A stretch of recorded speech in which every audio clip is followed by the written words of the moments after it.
All right, welcome back. It's Art with Anderson. Today, for our daily draw along, we're going to be doing a watercolor landscape. Now, I want to tell you a little bit about some of these photos as I go. It was taken on a trip I did to Vietnam that I've mentioned in the past. I spent 3 months on a motorcycle going through the length of the country.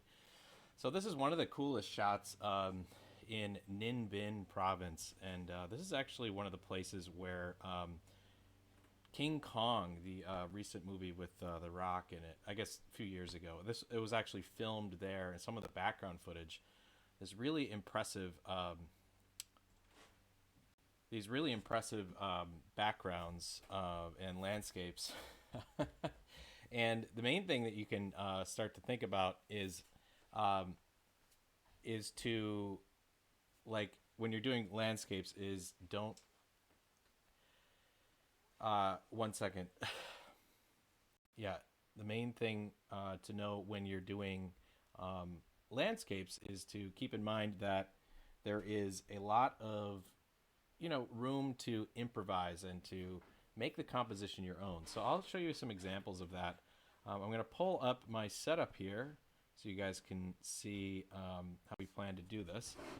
Now, I have a kind of unconventional setup, and I have all my stuff kind of taped to a board. But some of the materials that we're working with are this Arches paper.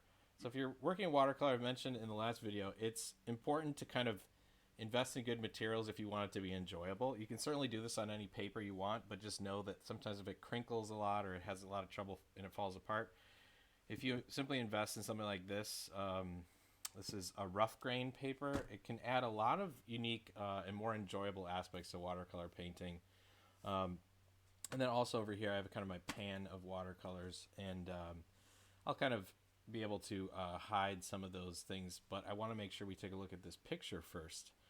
So this picture, again, is in Ninh Binh province in Vietnam, and you can see in the background, let me see if I can get a little bit different view here. And you can see that in this picture, there are some people in the background, and they're going on a boat tour. But one of the issues with this place was that it was like 95 degrees Fahrenheit. It was just absolutely so hot, and the tours were like an hour long. You spent this time on these hand rowboats, and they would give you umbrellas to shield you from the sun. It wasn't raining; it was just from the sun. It gets so hot out there. But I found these to be kind of cool because they add a little splash of color into a scene that we're going to try to depict today, but we're also going to be moving those people in the boat around to make this composition a little bit more interesting. So I'll go back to my kind of regular setup, and we're going to start by sketching out the background. We'll see if we can turn the volume up a little bit. Check, check. Check, check. All right. It looks a little bit better. Let me know if there's any issues. I can move my microphone a little closer. I want to make sure you guys can hear what I'm talking about. All right. Thanks, Joe. Hey, Sarah. Thanks for tuning in. Or Dan, I should say. Yeah, it's really great that everyone can make it out today. Again, it's always you think you get this live setup down, and then you're always like racing to the finish here. So I'm using a pretty light pencil. This is an HB, but I'm making a point not to draw too heavily on this paper because the colors in a watercolor painting are always pretty delicate, especially to start. So what I'm doing is looking for some major lines in this thing, and I want you to look up here where the water meets the land. That's about, I don't know, almost 2/3 down. We want to leave some space here. Just drawing a loose line. Luckily for us, there's very rarely any straight lines in nature. So we can take advantage of that fact. If you have a shaky hand, no worries. Okay, now we want to get the relative scale. We have this major limestone, like a karst, they call it. I'm going to leave a little bit of edge over here because I don't want to get too close, but I am going to leave it kind of upper right. And I'm just going to get the general shape here. I always try to define like the outer limits of my composition so I know that I'm not running off the paper into anything major. The other thing we have is these banana leaf like trees, and we can certainly kind of sketch those in. I'm just going to kind of plan for them. They're going to come out of the frame of the picture. Well, what I'm looking for actually is, where are those small mountains? Well, not small, they're just farther away. They're about halfway down that sheet. So they come over here, and again, they don't have to be perfectly accurate, just get the rhythm of those. Kind of stop here, and it gives us enough room for this like ramp shape, which is part of the base of this limestone shape, right? So I'm carving out, here's where the plants kind of go, and then there's a kind of a larger incline up there. And we're actually seeing, if you look closely, this is a closer hill or mountain. So it's going to cut in front of the farther ones. That's going to give a sense of overlap and scale. So we know that this is all a part of one closer object than the background, right? So we simply divided these things up into major shapes here. And then we'll do another kind of trick. If there's a bend in this river, kind of, think of this as kind of a wedge. Here's the river, but it kind of goes behind there a little bit. So we can show even more depth that this is kind of like a swamp, like water, swampland area. So this is a way to kind of give ourselves some depth and make the drawing a little bit more interesting. So the reason I'm not drawing in these banana leaves is because we're going to start off by doing some washes for this piece. Now, a wash is basically a wet into wet technique that you can use with a lot of water, right? We're going to wet the paper in a specific area just to give a base color that's going to kind of breathe through the painting throughout the process. So what I'm going to do is make sure, especially when you start a wash, you're going to want to make sure you have a clean brush and clean water. There's a couple different types of brushes you can use. So this would be like a wash brush. It's designed to kind of hold a lot of water. But we're really, for this one, I'm actually going to be focusing on just kind of getting a basic wash into the base of this thing. And I'm looking for any places that are like almost pure white or the lightest. So what I see is like down here where there's a reflection in the water. We can actually draw out some of those shapes. And we also have in the clouds. I want to keep the clouds a little bit more, since there's a lot of white in there and there's actually less blue, we're going to be doing that wash afterwards. So we'll start off with the greens in here and just give this thing a little bit of body. So I'm going to start off with just clear water.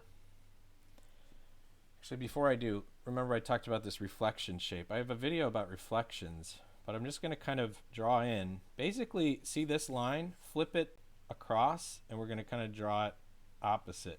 We'll kind of put it over here. So imagine whatever you see here is essentially opposite in that water. Okay? But we know that anywhere around here is probably going to be a lot lighter in the composition. Okay? I hope you guys can see this. Let me see if I can. Let's see. Bring this down a little bit. Maybe that'll help you guys see these lines a little better. All right, so I have some water on my brush, and I'm just going to paint the water like it's paint, but only into some of these green areas that I see. So I'm getting water on the paper, but painting inside the lines that I just made. Even down into the reflection. And what we're doing is kind of like, think about this as, you know, like yeast when you're baking bread. It's dry, but it's still alive. Okay, the paper is always alive, but when you put it in water and give it some food and a little bit of time, it kind of wakes up and gives you like a whole different thing. It's alive and it starts puffing up the bread. Adding water to your paper makes it much more alive. The paint will come alive because it kind of moves around inside that water and spreads. So the water on the paper is kind of like a sponge.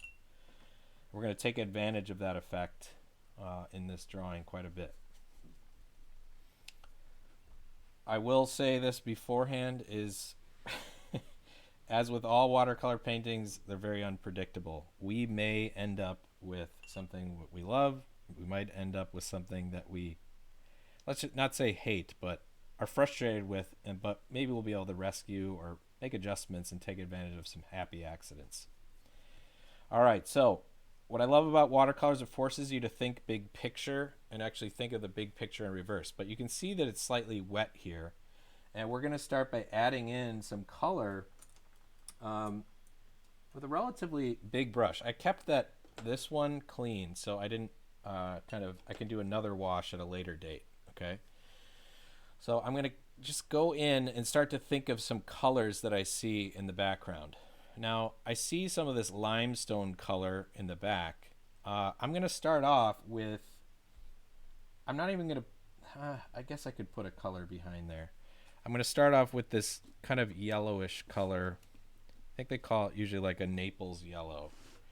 And I put some on my brush, and I want to keep some water on it. It's just going to be in those areas where I see a little bit of limestone, but you'll see that we want to give it a flavor of that warmth of the rock underneath the grass. Okay, we got some in there. There's a little bit along the edge.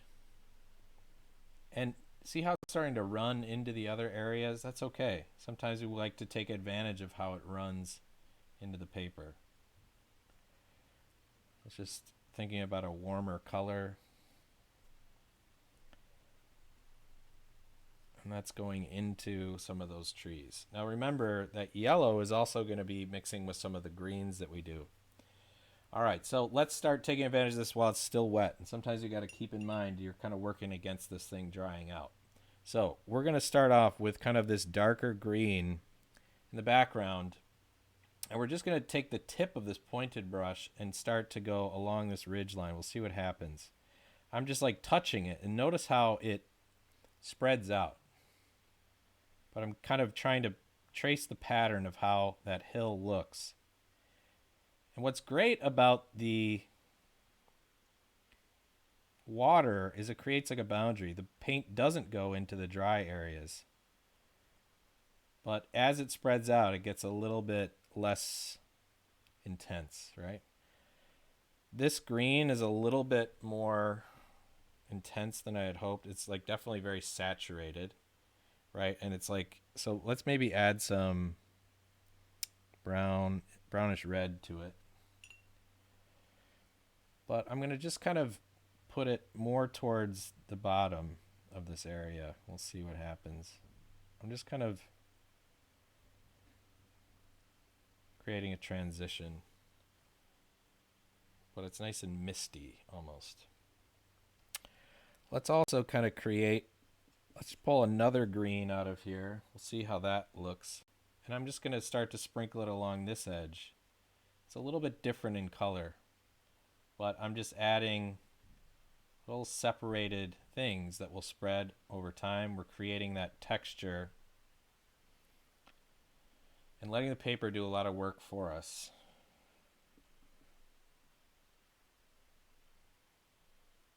You know, we don't have to worry about getting too dark just yet, but the areas that you see more green in there, we're letting the paper do all the brush work, really. We're going to need to get much darker in there, I think. So we can kind of keep going, but picking out little different areas. But while the water is while the paper is still the wettest, we want to kind of keep going here.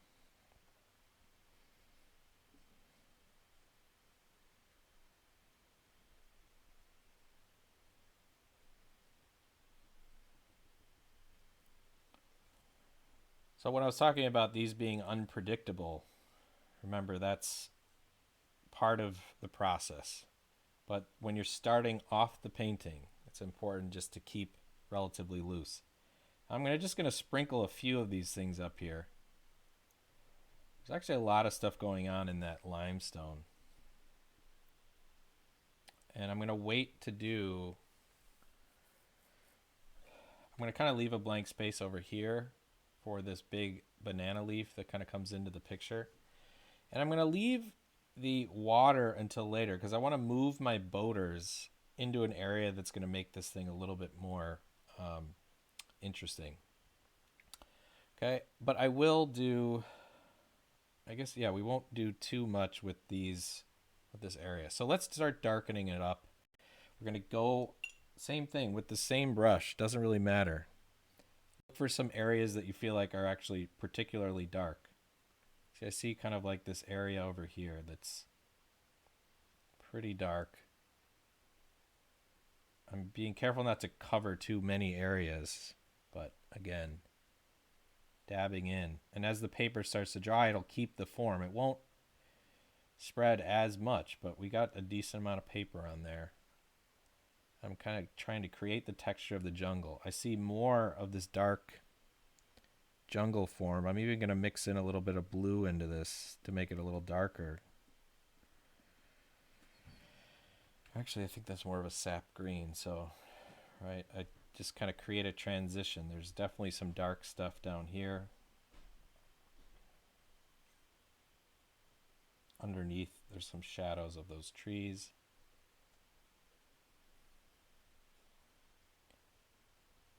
Again, you're just work more focusing on your brush than on, obviously look at the picture, but don't worry too much about it. We can throw a little bit of this in here too. Leaving some space for that limestone. I'm not copying every specific detail I see on that mountain in the background. I'm using my brush, shaking it. So if you thought that having a shaky hand was a problem, in this case, it's actually a way to provide some texture, some color to this thing that you would otherwise, it would look too stiff if you were just adding, other details. You could also use like a brush. See how when it separates, when it's starting to dry out a little bit? You can also use that to your advantage. But working while the paper is wet does take a little bit of time to get used to. Don't want to put those big brush strokes on there unless you actually have to, but You can even take advantage of the roughness of the paper in some cases, right? Don't be afraid to get a little bit, darker on some of these areas because you need it in there. It doesn't, if you have just too light of spaces, you're going to end up with a painting that is just a little bit underwhelming and stiff. So see how I left all these light areas in there?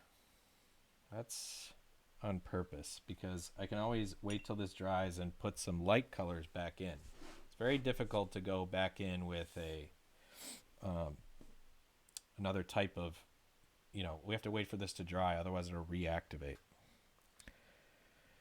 Okay, I'm going to pull in a little bit of brown, but I'm going to mix it into my green, maybe even some blue to darken it up.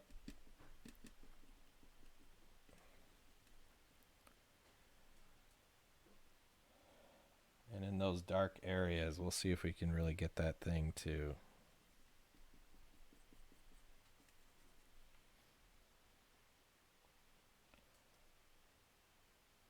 trying to avoid using black, but you see those dark areas along the edge of the swamp. We want to get some of that in there. There's definitely some like dark areas, and this blue actually looks pretty good for, I'm going to use this kind of separated brush to get some of this texture into the limestone. See how it makes those kind of interesting textured marks? Not going too crazy with it just yet.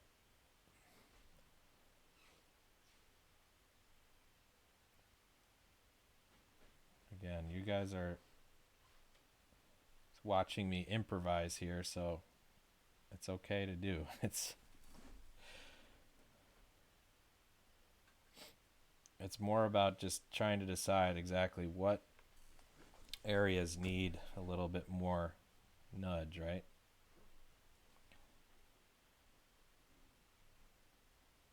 Just adding some texture, adding sharp detail kind of draws the eye in. I'll leave this is going to be where that banana leaf is. We might have to move it a little bit.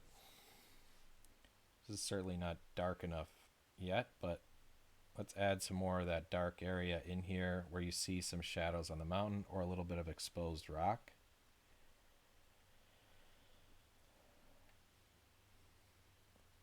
So one of the things I never understood until later on when I started painting, especially with watercolor, is in art, as much as we think of it as totally different than music, there's definitely an aspect of painting that has rhythm to it. So rhythm in a painting is more about some of the repetitive kind of patterned strokes that you might make, like we're doing right now. Just like a beat of a drum. I mean, there's only a few instruments, right? But we are repeating those strokes and trying to get those things to work together to create a rhythm. And that's essentially what these textures in the jungle are. They're rhythms. Are the colors exact in this picture? No, but are they going to be kind of interesting? Yes. So I'm looking to get some of that texture of my brush into those hills a little bit. And I know we have some other stuff we kind of ignored over here. We need a little water on here.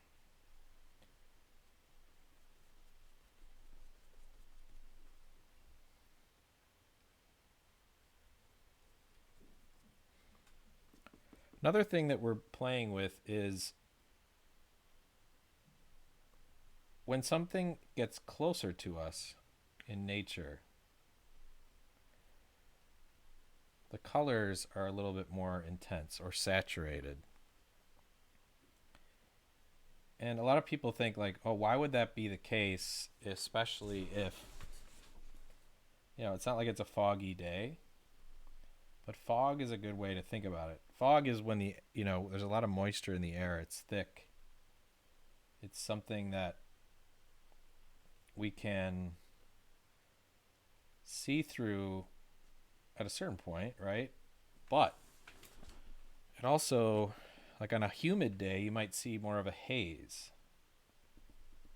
And every day there's a certain amount of moisture or dust in the air that blocks our perfect vision of the things that are farther away. So what you want to think of is what's called atmospheric perspective. And all that means is that as things get farther away, they reduce their color intensity.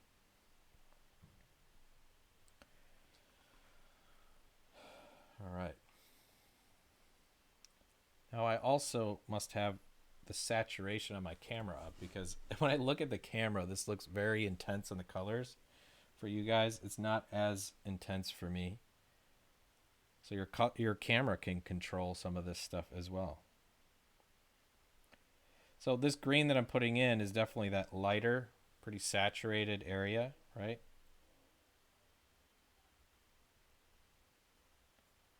I'm putting a little bit up here. Not too much, but we want to show that there's definitely some kind of growth on this hill. And we forgot to add this dark kind of textured area underneath.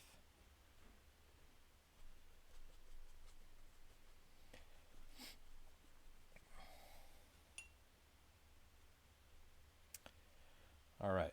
Now I am going to, while it's still wet, I'm going to change up my brush a little bit. I'm going to go with a round brush. And I am going to try to get some darker color, some of those dark shadows down here to kind of create that line before it hits that grass area. Actually, we'll do the grass area separate. So, okay, I'm going to start with some brown.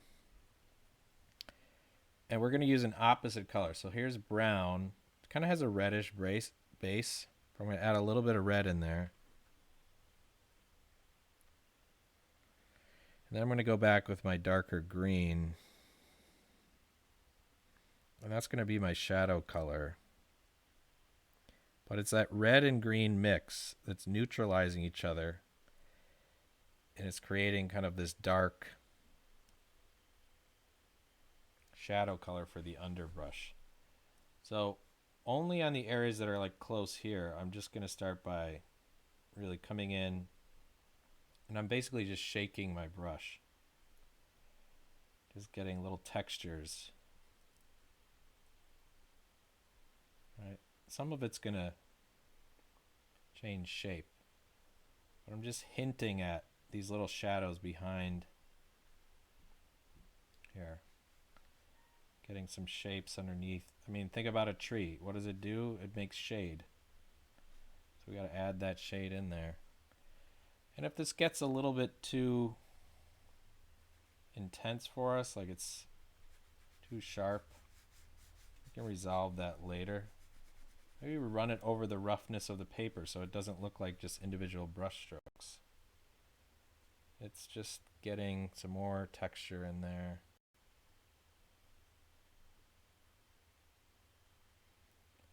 You see the rock kind of sticking out right over there? It's creating like this dark area in the hill there. Might even go back in with some purple later. Can add that now, I guess. It's definitely just like, there's the rock. Just with two lines we can kind of show that. There's definitely a shadow where the rock wall is exposed here.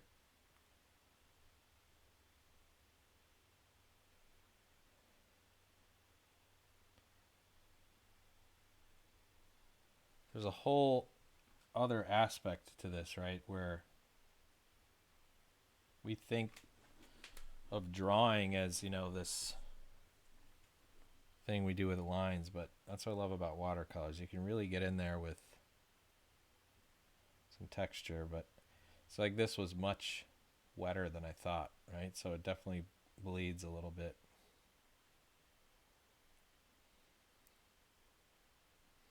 when something's drier, you can take advantage of that rough texture and get this really sharp look to it.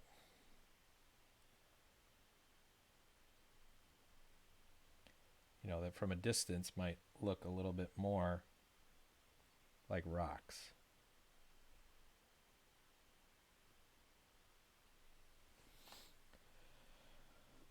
All right. Well, I'm going to let some of this dry a little bit. Let me add a few more little shadows along this.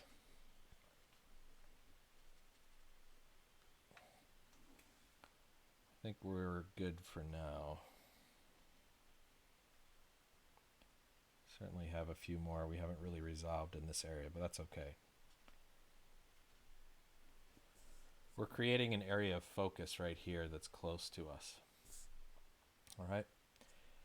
Now, while we have this area, I think I still want to do the water last. So let's go back to the sky here. And we're going to be doing a wash in here as well. So I'm going to take out my wash brush, dip it in some clean water.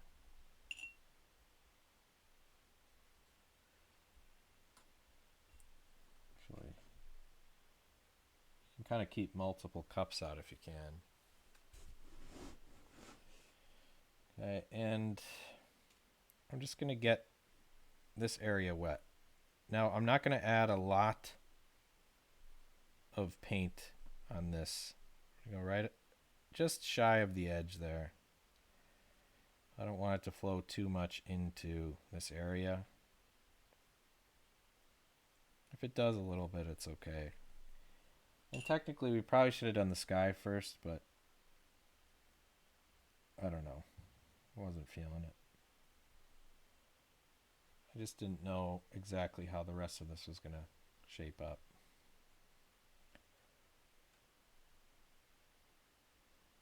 All right, so I want to make sure there's some actual visible water on the paper for this.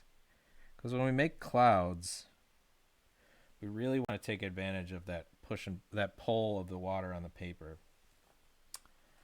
So I'm going to get a little bit smaller brush so I can control it and push it around a little bit. Look up next to the mountain. There's like these little pockets of blue. So that's what we're going to make now. Trying to keep my water clean. And I got a mix of the colors.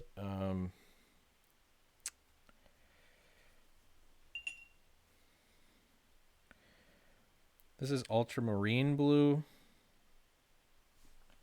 I also think that this brush was not clean, so let me make sure that I get it clean.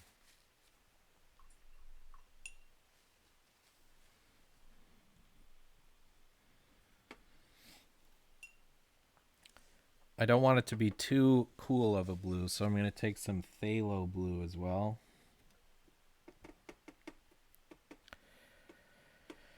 And we're just going to I'm going to level this out a little bit because otherwise the water, you can see it kind of pooling up. I'm just going to put a few little dashes. Watch those spread.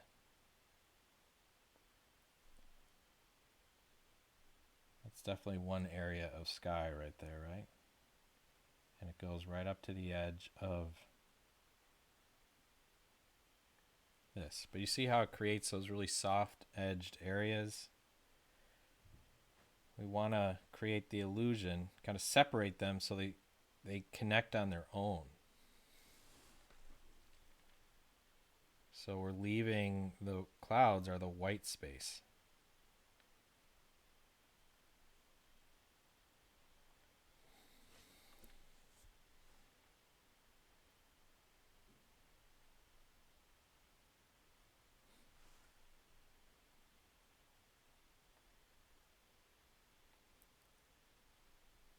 You'd be surprised like how, like we'll add some more right here because we can definitely see a little bit more definition in that area.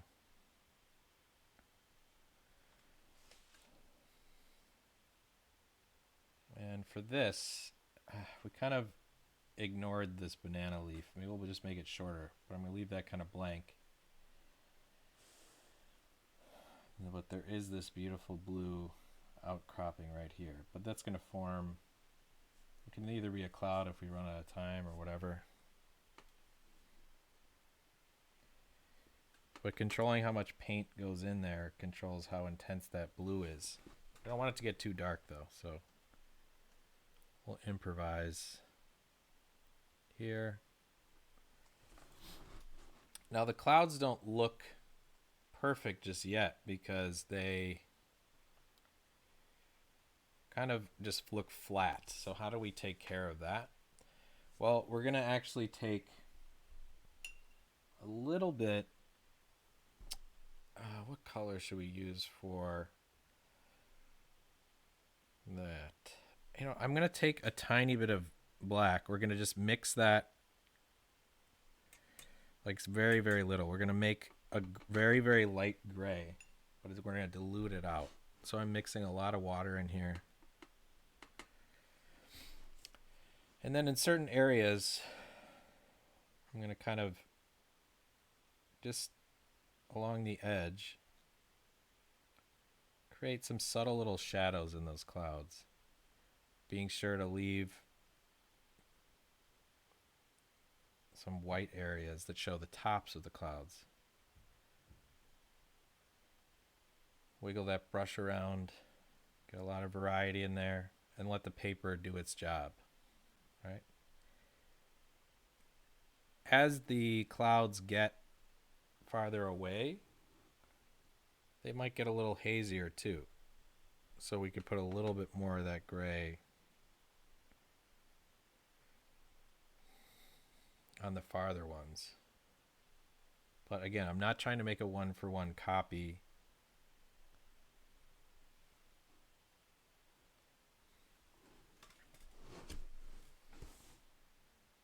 Certain areas, again, you want to keep those nice and white. I'm going to try a little bit more intense.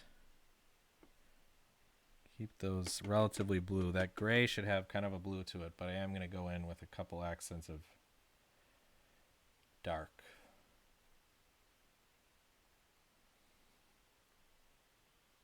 Our clouds aren't perfectly white at all times. But then you can get some more form in there.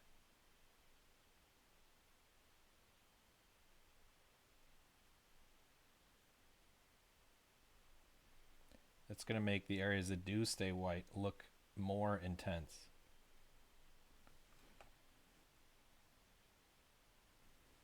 And in some cases, like on the right side where it's more hazy clouds, I'm going to go back in with my blue,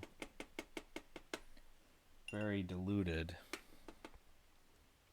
and work my way out from here to spread those clouds a little bit.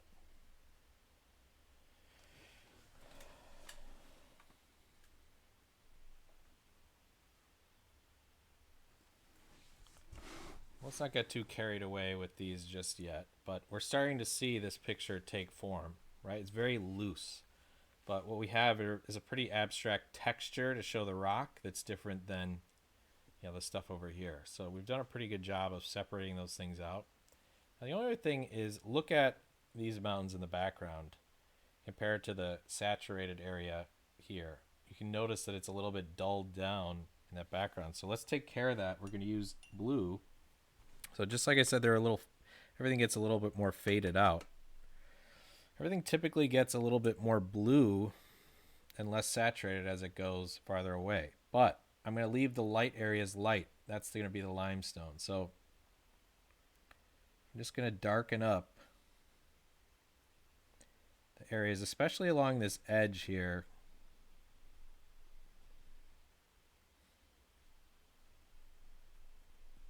With some blue, maybe even a little bit of black. I'm just toning this stuff down, giving it a little bit more, so it certainly appears farther away. You see how I'm just sprinkling that in, so this other one just pops forward a little bit more.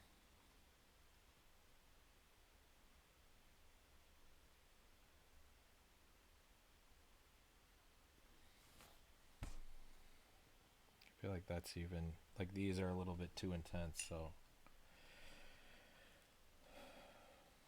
yeah, we'll leave that there. I think it creates enough of a change.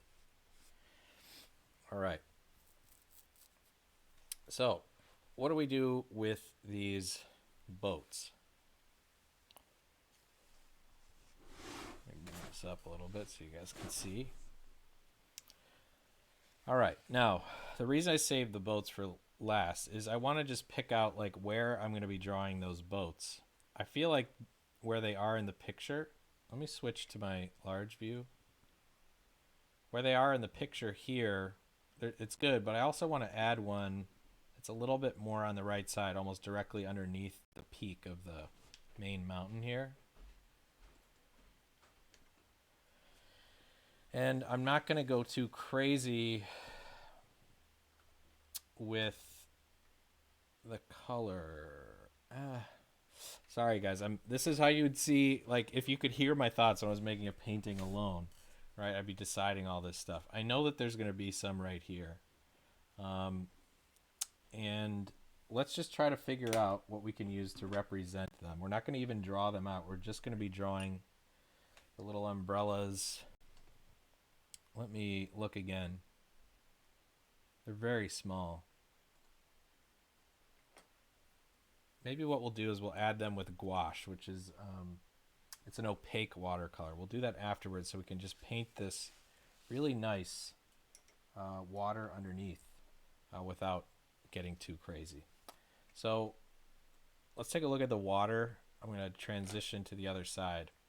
So we drew those dark shapes in there, but then we see like these lines as they get a little bit more, ripples in the water, but it's really just a picture of the reflection here. So it's a lot of green and a little bit, you can see at the bottom, some of like the limestone.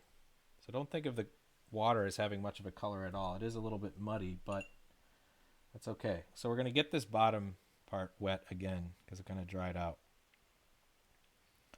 Getting the general shape of those mountains. So it's a reflection, it's a copy.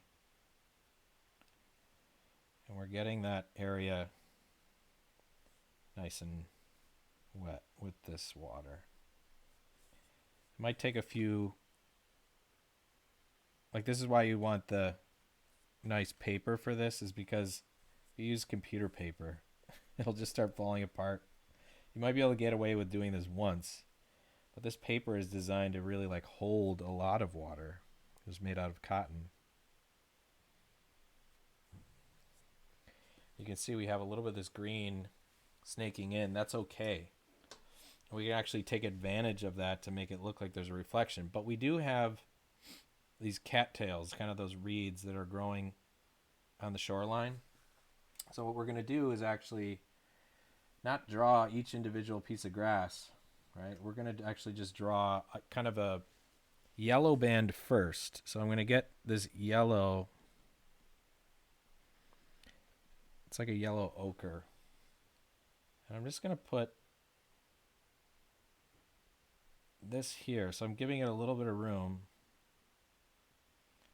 That's kind of like the yellow at the base of these things of grass. You know, it's going to spread a little bit. We can always spice it up later.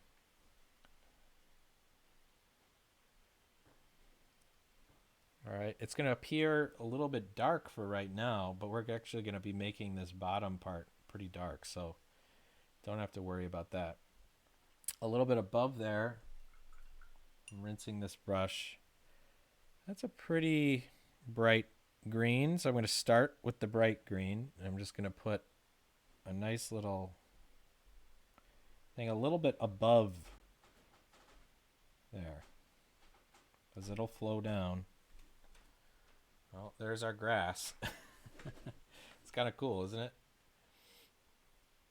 All right, we didn't even have to kind of draw each one there. But this shadow is going to be kind of neat. Gives us something to focus on. I think it'd be a really great thing if we put, one of the boats here. All right, so how's it looking in the base here? Now, before I dive in, and I'll switch to this picture. I want you to look at the ripples on the water on the left side. There's kind of like these wave patterns. So we have the shape, but it almost like spreads in between those little mountain peaks there. And we have these little like ripples of white. We want to keep those white, but inside the shadow or reflection area, it's pretty much all that green color. So we're going to make this kind of green color in there. I'm going to use this brush to get, it's not my clean wash brush, but I'm going to add some paint. So I kind of like this. It's kind of, I think they call it like a sap green. It's not as juicy as the other ones. And I'll make sure I have some water on there, but I'm going to be careful not to get it kind of working it in like this. Keeping it away from all the edges, but I'm defining now, like, okay, here's where the grass goes. And I'm trying to keep it to the same shape that I see. But I'm not going all the way out. I'll let the water pull it there.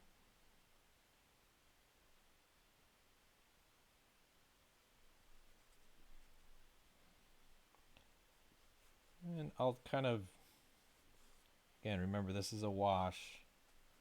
So it'll kind of spread out. It'll get a little lighter as I go down. Because there is a little bit different color we got going on over here. So I'm going to take that same color, and with water, I'm just going to coach it out a little bit. So we see this like mountain peak kind of comes out. This one. That paint is still active, so it's like moving. Bring this one out a little bit. And then this is where the edge goes up. And then I'm going to use kind of a, just with the water, I'm going to connect these things to kind of show those ripples. It's not perfect, but we're starting to get, leaving some white space in there. And then you'll see, let's look close to the grass line there. There's definitely some darker areas. And so what I'm taking is that sap green, a little bit darker. And in the dark areas, I'm definitely almost like going downward. So wherever there's like a shadow, which we have this dark shadow here, I'm basically drawing that a little bit more stretched out, but down. And this is going to help us create the sense of reflection as it goes downward. But we want it to be nice and like blurry.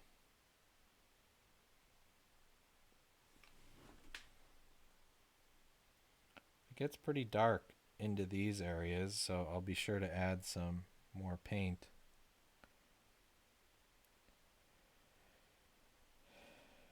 And if it changes things up, it's okay. You can always make adjustments.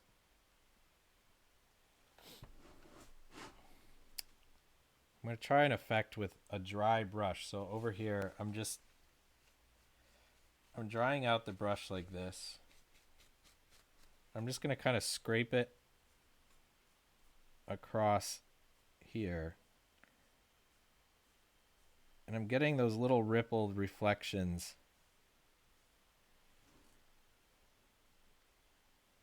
that I want. Just on the tips of the paper.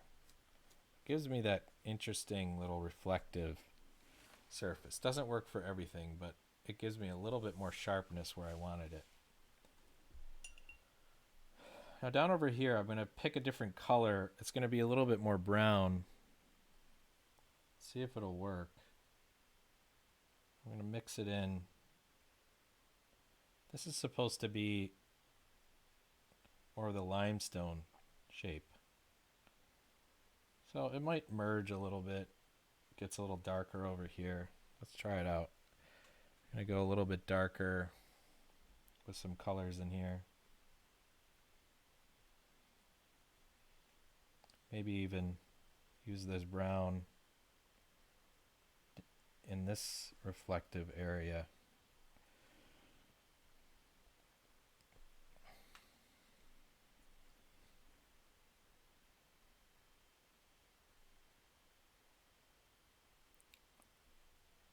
again, this is all improv, so we're really just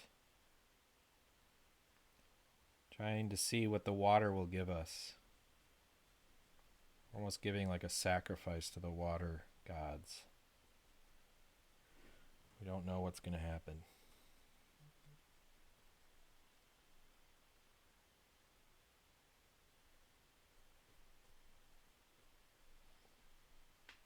But it's always one of the things that I really struggled with when I started the drawing with watercolor is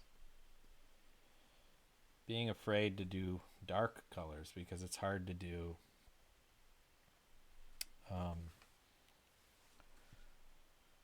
it's hard to create light colors once you're done. And I'm going to show you guys those gouache colors a little bit later because it looks like this is getting a little bit too dark for us.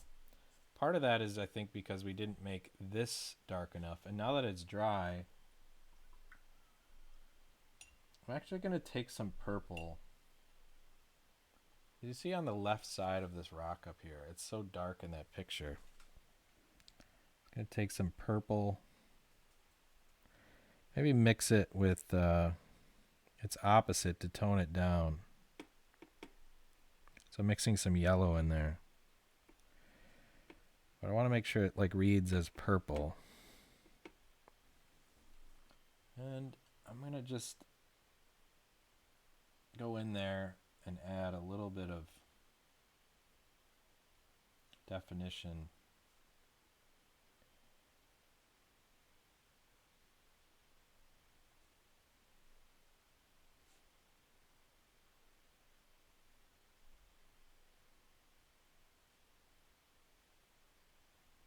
Almost reads as brown in this.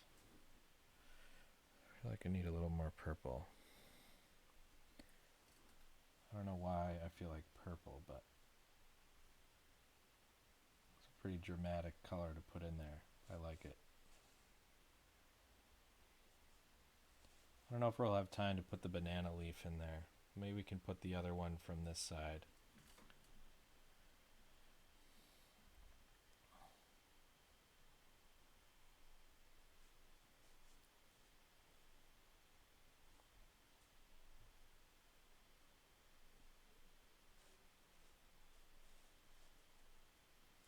I also want a really sharp edge where it meets the sky just to give some impact.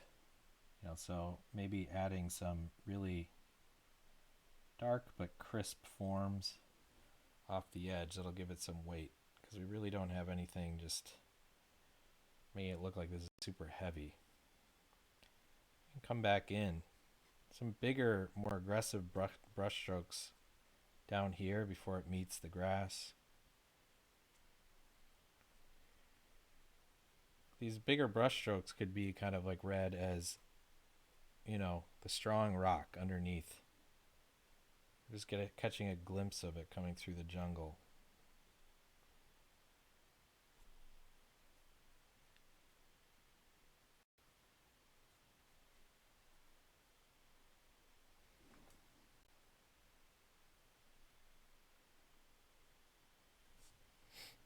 I don't know, I'm kind of liking this. I do feel like we created a lot of shadow here, so maybe I'll use a little bit more of that mix. I got a dry brush. See how my bristles are separated? And I can just start to poke in some shadows like a stamp, giving me a little bit more definition, but not having to draw every single thing.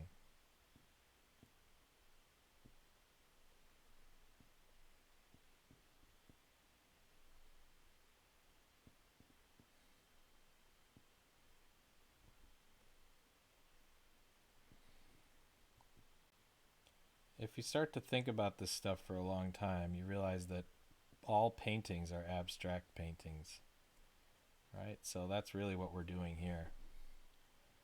And once you realize you're just reflecting some of these colors out, you can really just bring them into the reflection.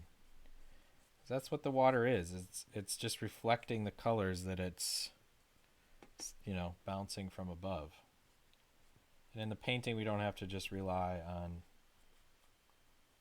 photo. Sometimes we're just trying to capture a mood or something like that.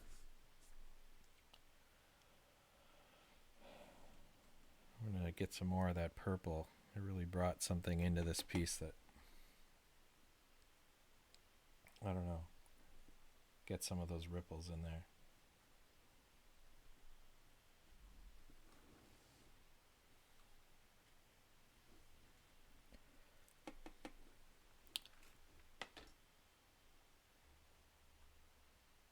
So we're at about an hour here of total time.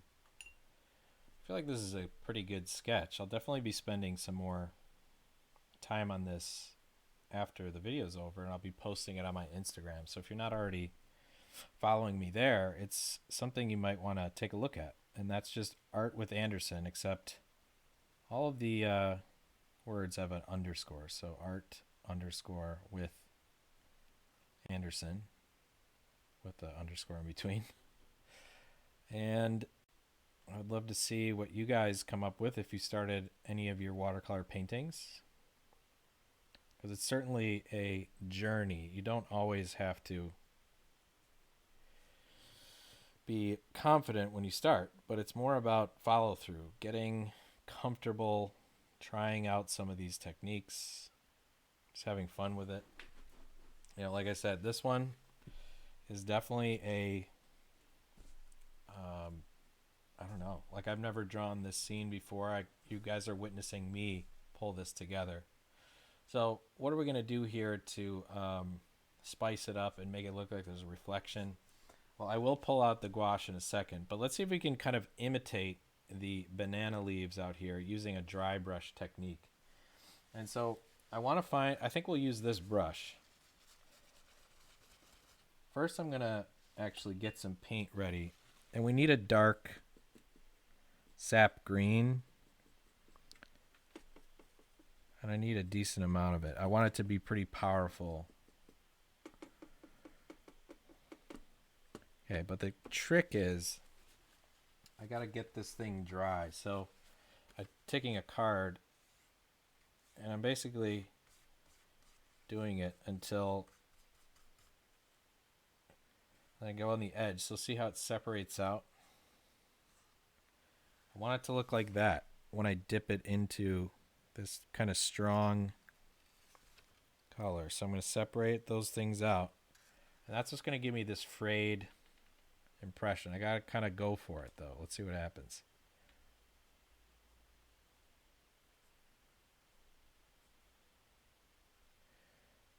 There's one.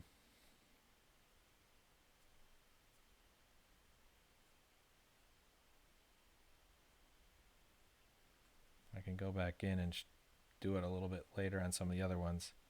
There's definitely some stuff going on here. Gonna beef this one up. Another one. But I'm taking advantage of my tools to get this same color. You just want to check your separation or separate them yourself, right?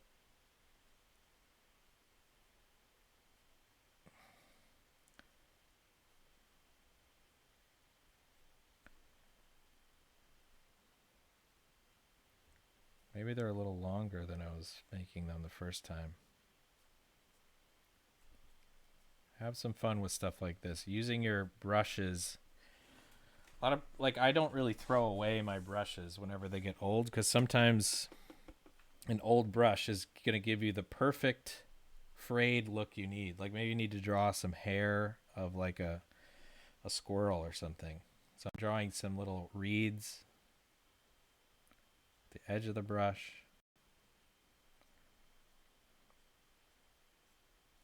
Maybe that gives us a little bit more foreground. Certainly have a tree. I'm going to be putting in like maybe some lilies and stuff in there. Those probably should be a little bit darker. We can beef those up. You guys can check it out on the Instagram. But before we go, let's try out some gouache. And these are opaque watercolors. I hope I have what I need.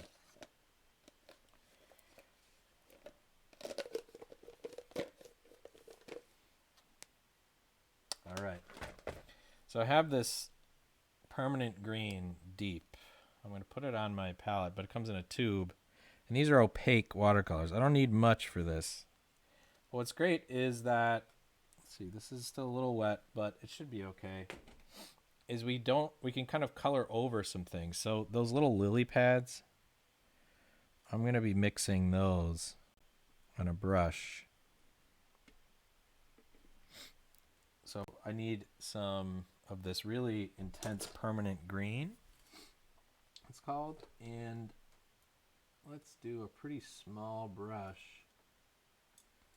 because we want those lilies to really pop out. I'm going to start with white because it's a pretty white color. I'm going to mix it. Let's see if you can see over here. I'm just going to add a little bit of that green.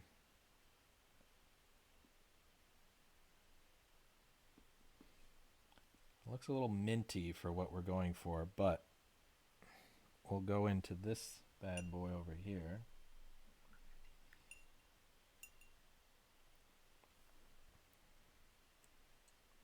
I really can pull some of that neon color. And it'll sit right on top. I think that looks pretty good. Okay, we'll start with the ones closest to us. I think we need more white.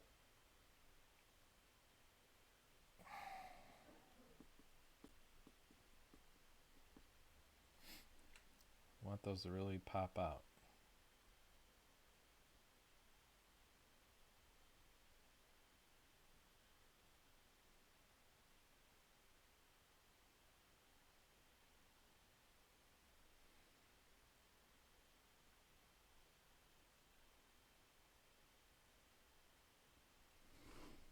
There's something on top of the water there, right? That's giving us a little more contrast.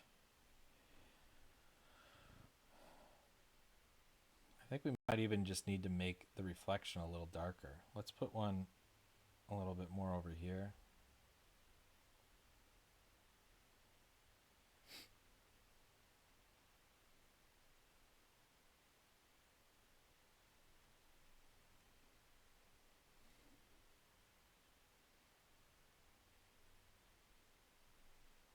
I feel like Monet. I can just put some like brush strokes back here just to float it on that texture. Maybe that'll make it feel a little more like a reflection. Maybe I could take advantage of that throughout.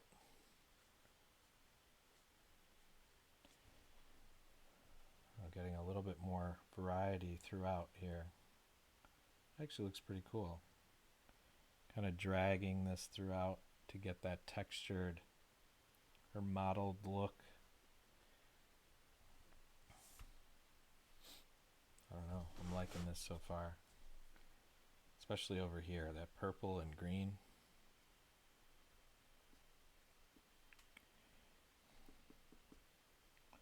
Problem with gouache is it's definitely like much more sticky. It doesn't flow as well.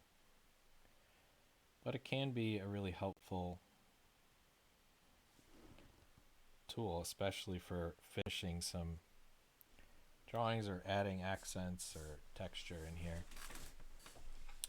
Anyway, I think that helped us with our reflection a little bit. I do want to go back into my banana leaves here. But I think I'll save that for the Instagram. But I hope you guys have kind of enjoyed this. But we took this photo as an inspiration to come up with our own composition. And in the Instagram, if you follow me, you can kind of see, I'll try to do a time lapse as well. I'm going to be adding some of those people in the boats here using gouache. So it'll really pop out from the background. And then I'll kind of probably add a little bit more detail in some of these leaves and try to establish so there's some things kind of coming up like we have in our picture where there's a couple plants that are, looks like we're kind of looking through the jungle into this scene. That's what I love about it. And I appreciate you guys for stopping by. Again, everyone for tuning in. Elizabeth, Joe, Kate, Rick, Dan, Sarah, Joe, thanks again. I really appreciate you guys tuning in as always. And I'm going to be doing this again on Wednesday. And one thing that I want to just talk about, if you're looking to watch a few more of these, again, all of the previous episodes are still available. And if you have any questions on how to get materials or anything like that, please hit me up on Instagram or in the comments. And then lastly, next week we're going to be starting to change up the show format a little bit, and we're going to be looking at getting guests in. So stay tuned next week for an announcement on our first guest of the show that we can kind of expand a little bit. And as always, this has been Art with Anderson, and I really appreciate everything that you guys have done and all your support. And if you know somebody that would enjoy this channel, please feel free to share it with them. Tell them to like and subscribe, and they can join me on Wednesdays and Saturdays at 3:30 with Art with Mr. Anderson. So check it out. See you soon, and thank you. Keep on painting.